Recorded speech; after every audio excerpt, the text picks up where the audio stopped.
ঋষিবৃন্দর পাড়া প্রতিবেশী পরিস্থিতির মধ্যে আছেন এখন আপনার? আমাদের পাড়ায় অবস্থা এখন সত্যি মানে আমাদের পাড়ায় বড় পুকুরটা ছিল, পুকুরটা প্রায় ভরে গেছে। আর আশেপাশে যত এলাকায় পুকুর ছিল সব এলাকার পুকুর ভরে প্রায় না ভরা সত্ত্বেও আমাদের পুকুরে জল ট্রান্সফার করা হচ্ছে।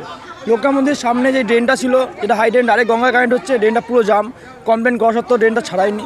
প্লাস আমাদের পাড়ায় চারজন মহিলা আছে 8-9 মাসে গর্ভবতী। যদি ইমিডিয়েটলি কোনো এমার্জেন্সি সিচুয়েশানে ওদের কোনো রকম সমস্যা হয়, ওদের পাড় থেকে বের করার কোনো পজিশন নেই। পাড়ায় ছোটো ছোটো বাচ্চারা স্কুলে যেতে পারছে না, অফিস আদালত সব যত কাজ, যত বাড়ির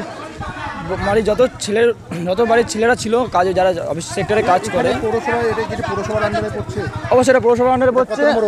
এটা 4 নম্বর ওয়ার্ড। সেই জায়গায় দাঁড়িয়ে পৌরসভার লোকজন এসে কি বলছে আপনাদের? পৌরসভার লোকজন আগের দিন আমরা রাস্তা অবরোধ করেছিলাম, সেখানে দাঁড়িয়ে আমাদের শিল্পী দাস না, আমাদের শ্যামল এসেছিল, যে এই ওয়ার্ডের দায়িত্বে আছে, সে রীতিমতো ঝামেলা করছে আমাদের সাথে, আমরা কেন অবরোধ করছি, আমাদের বাড়িতে জল জমে যাচ্ছে। আর ওদের বাড়িতে জল জমছে না, ওরা বলছে যে আমাদের পাড়া ডুবাবো নাকি তোমাদের পাড়া বাঁচাবো। যদি এখন আমাদের পাড়া বাঁচাতে হয়, ওদের পাড়া ডুবাতে হবে। সে যখন একটা ওয়ার্ডের দায়িত্বে আছে, তারও নিশ্চয়ই একটা রেসপন্সিবিলিটি থাকে। প্রতিটা পাড়া যখন তিনি মাসে আসেন, এই ওয়ার্ডে যে কাউন্সিলর, সেই কাউন্সিলর কি এসেছিলেন আপনাদের সঙ্গে? কাউন্সিলর আগের দিন যখন আমরা রাস্তা অবরোধ করেছি তখন আসেনি। সন্ধ্যাবেলায় উনি আমাদের বোর্ড মিলের সামনে, যেখানে সন্ধ্যাবেলা এসেছিল, সন্ধ্যাবেলা উনি একবার এসেছিলো ভিজিটে, এসে বললো 15 মিনিটের মধ্যে জল ছাড়ানোর চেষ্টা করা হবে, কিন্তু আমরা তার কোনো কার্যক্রম দেখতে পাইনি। কি নাম আপনার? আমার নাম আর্য দাস। এই জায়গাটার নাম? লোকটার মন্দির অধিবেশী-বৃন্দ। কত নম্বর ওয়ার্ড? 4 নম্বর ওয়ার্ড। এখানে জলের খুব খারাপ পরিস্থিতি, জল দিন দিন বাড়ছেই, কিন্তু কোনো জল নিষ্কাশনের কোনো ব্যবস্থা নেই। পৌরসভার লোকজন, আধিকারিক কারো এসেছিল? আসছে, এসে দেখে চলে যাচ্ছে, এরা কিছু করছে কিনা সেটা বলতে পারবো না। এই জলটা কতদিন ধরে জমে আছে? 4 থেকে 5 দিন থেকে। বাড়ি বন্ধু যাবে? বাড়ি বন্ধু যেতে পারবে? দাদা আপনার নামটা একটু বলুন। আমার নাম পিন্টু দাস।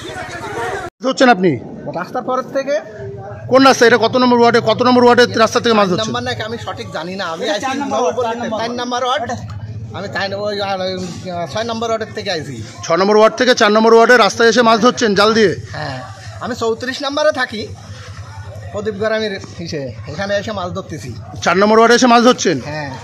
কি মাছ পেলেন? লাইলন টিকা, তেলাপিয়া, এই তো মাছ।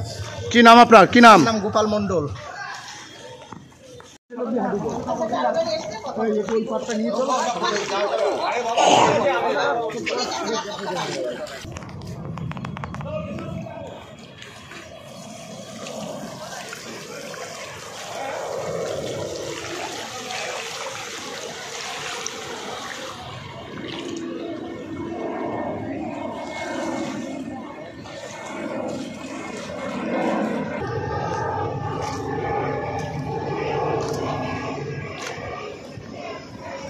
আসি